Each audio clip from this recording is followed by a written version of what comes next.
Hello everyone, I'm Jesse Mason, and in this Teach Me video, we'll analyze a combination resistive circuit. That is, a circuit consisting of resistors in a combination of series and parallel configurations.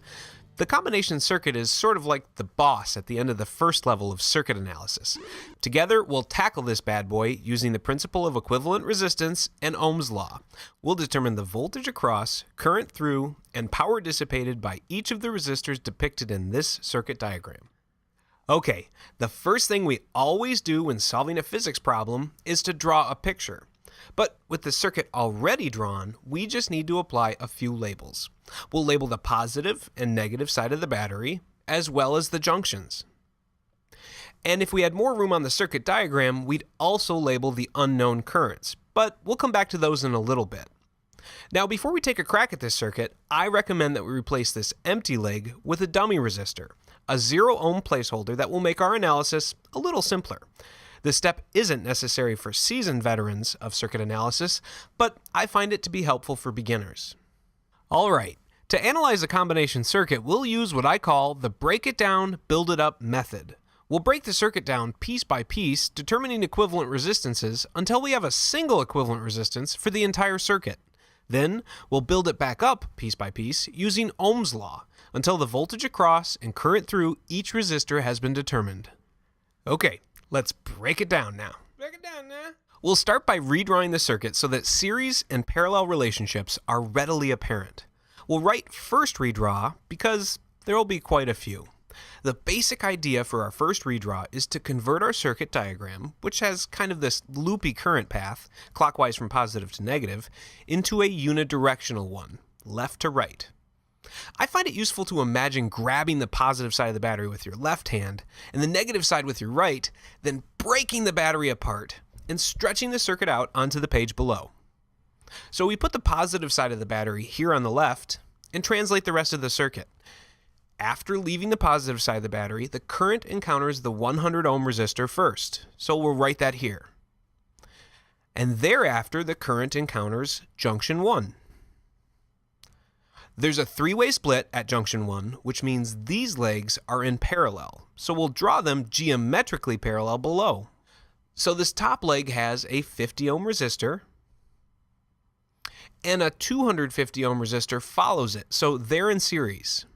And the top leg terminates right here, at junction 2. There's another leg that begins at junction 1 and terminates at junction 2, and it comprises this devilish diagonal resistor. Despite its menacing appearance, this resistor is just connected in parallel with the top leg, so we'll draw it simply spanning the gap between the two junctions below. After junction 2, we have this bottom leg with our 0 ohm resistor. We'll put that to the right of junction 2 here.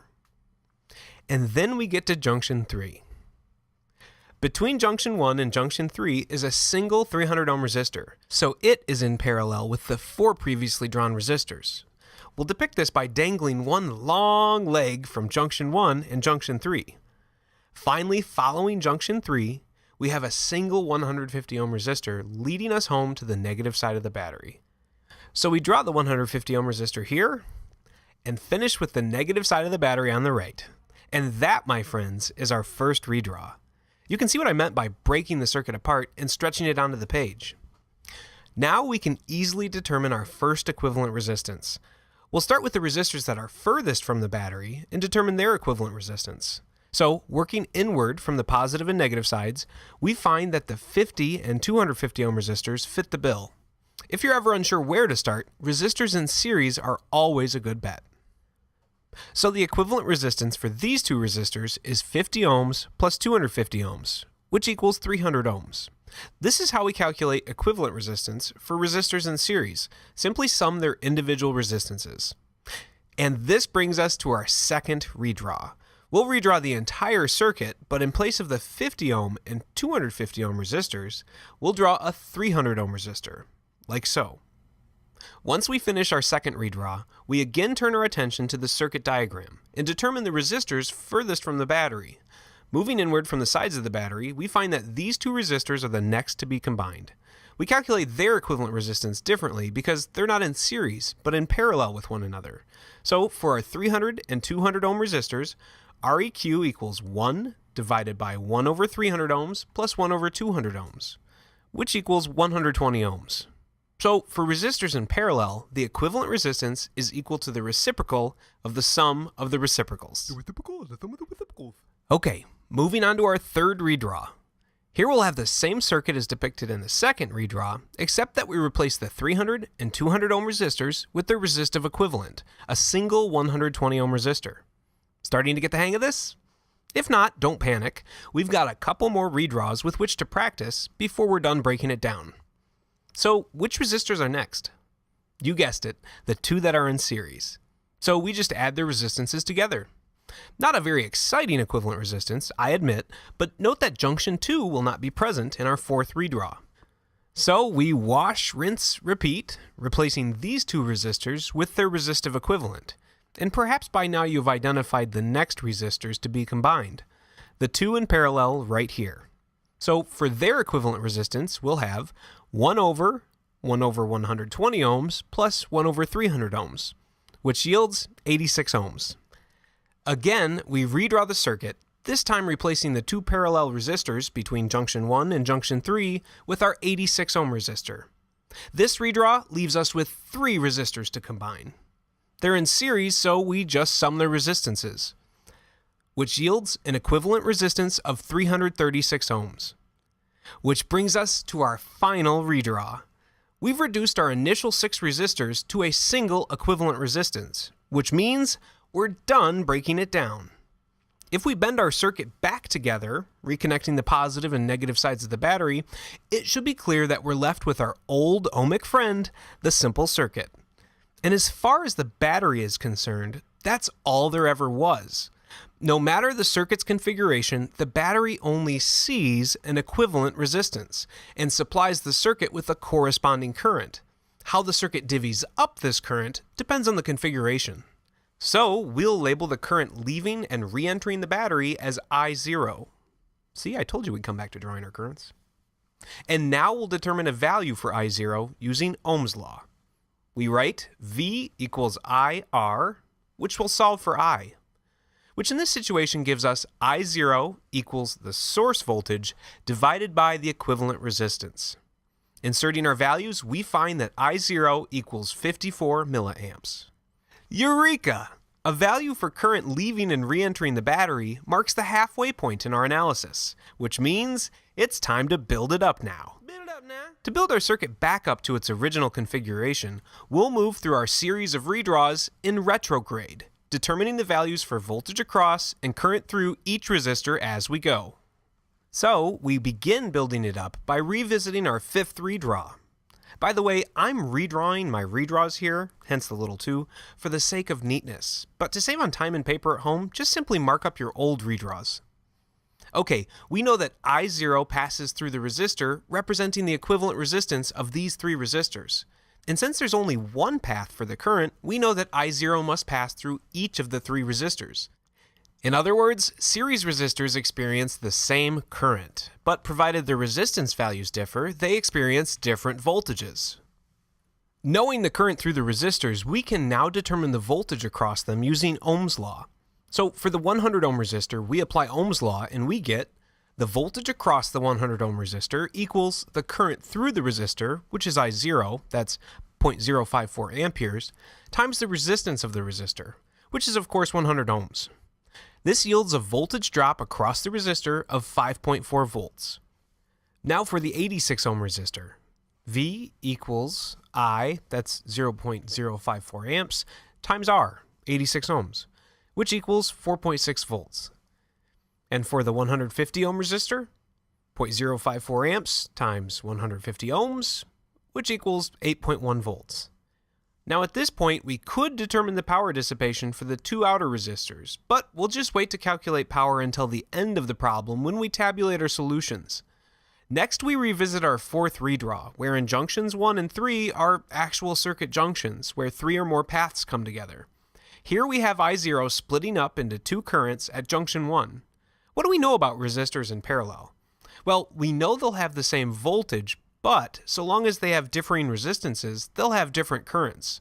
And so we'll label the currents here I1 and I2.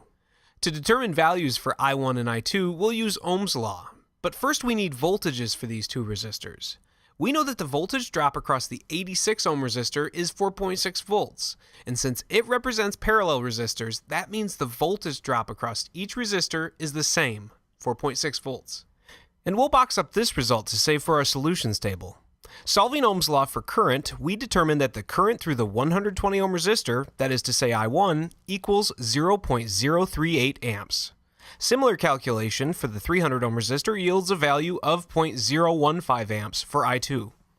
Now to our third redraw. Here the 120 ohm resistor expands in a rather unexciting way. Out pops a goose egg resistor. I0 doesn't change. I1 passes through both the 120 ohm and 0 ohm resistor, and I2 is the same. We'll run the calculations for the sake of posterity with the unsurprising result that the voltage drop over the 0 ohm resistor is 0 volts. Onward and upward, or backward, depending on how you look at this method. In our second redraw, we have an additional leg of this circuit, which means we need additional currents. Again, I0 and I2 don't change, but I1 is now divided between the 300 ohm and 200 ohm resistors here. So we'll call this one I3 and this one I4. To get values for I3 and I4, we'll use, you guessed it, Ohm's law. We need voltages first, but because they're in parallel, they have identical voltages to the resistor representing their equivalent resistance. That's 4.6 volts. We'll box that up for the 200 ohm resistor, and we determine current values using this voltage.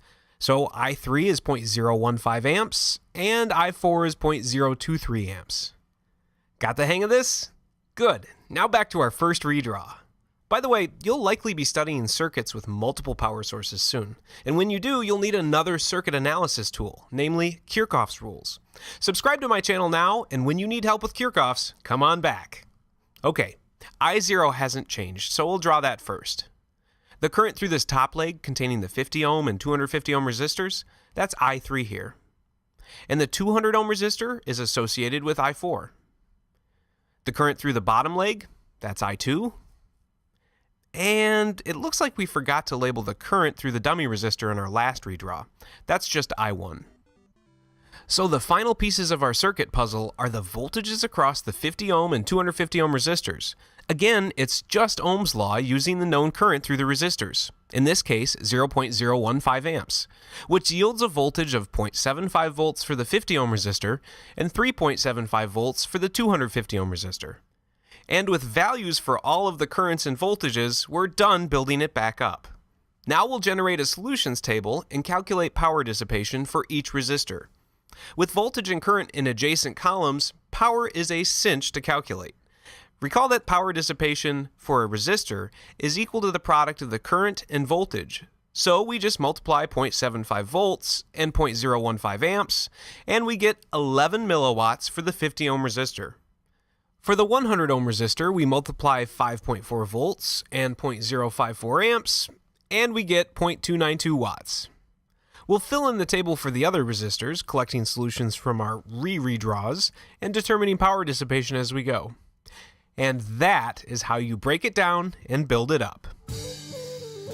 I'm Jesse Mason. I hope this video shed some light on series and parallel resistive circuits. If you'd like to make a suggestion for a future Teach Me video, or just want to say hello from your part of the world, please do so in the comments section below. And as always, happy learning.